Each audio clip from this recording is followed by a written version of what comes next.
A quick new idea, daily, from the world's greatest TEDx talks. I'm your host, Atossa Leoni, and this is TEDx Shorts.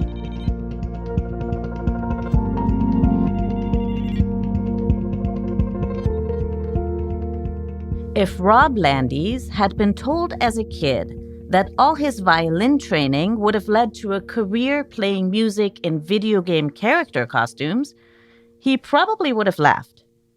But after years of classical musical training, Rob has found himself a new life as an online phenom, covering video game compositions and pop music on his YouTube channel, which has over 1.6 million subscribers. In today's talk, Rob reflects on why we shouldn't overlook the joyful connections between pop culture and classical music. I started studying the violin at the age of 3, practicing daily with my mom at the piano. She and I had a deal.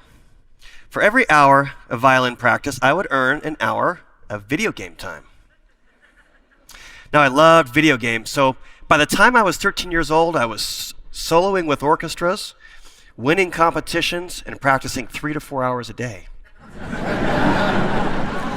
That video game time really paid off. People said I had a gift, and at 18, I experienced a burst of inspiration. Something deep inside me knew that the violin would become my life's work. Well, we all have to pay our bills, and eventually I put music on the back burner, and I took a job in sales. One unremarkable day, working the grind, I saw a video of a musician online using a loop pedal to create a complex pop music arrangement.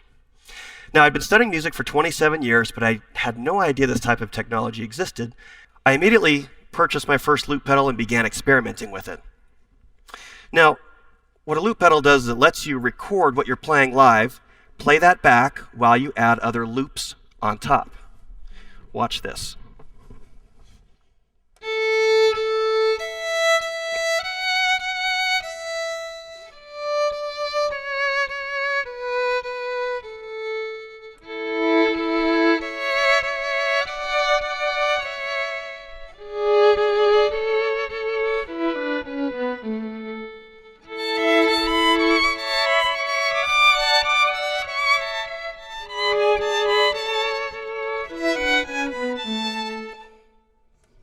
Now, I'd been studying classical music my entire life, 27 years.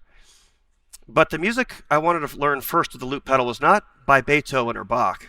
I felt a little more fire for the music of Led Zeppelin.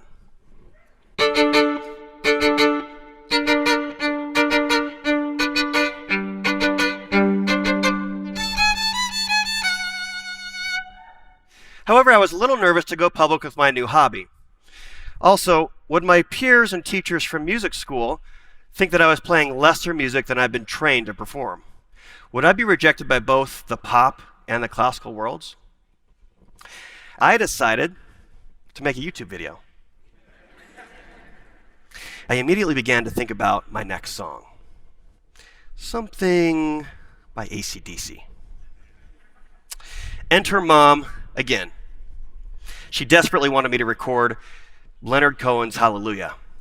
I said, no, Mom, AC/DC. She said, well, what if I pay for the video production? I said, Mom, Hallelujah, let's do it. Well, Mom knows best. That video went viral and has since racked up 8 million views. So I quit my job and I signed with Arc Studios, where we tried to replicate the success of Hallelujah. We made dozens of videos similar to Hallelujah, but nothing would stick.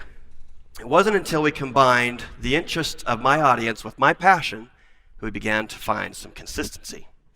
And that audience came from an unlikely place.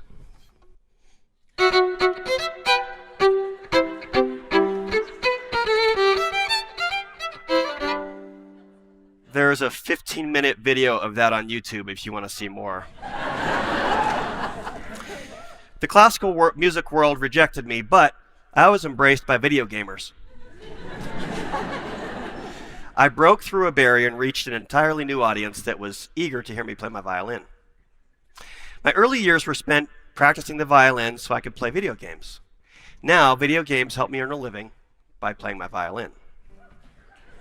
But I still get to play a little AC/DC now and then.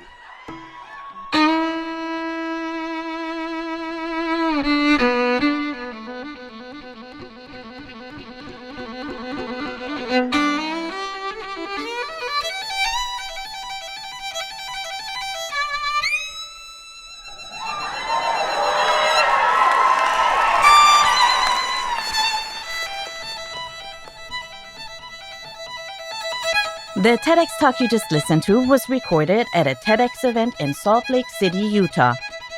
All TEDx events are independently organized by volunteers who believe in TED's mission of ideas worth spreading. Special thanks to the organizing team at TEDxSaltLakeCity. Want to listen to the full talk? Find Rob's talk and more at TED.com/TEDxShorts. I'm Atossa Leoni. Thanks for listening, and see you next time.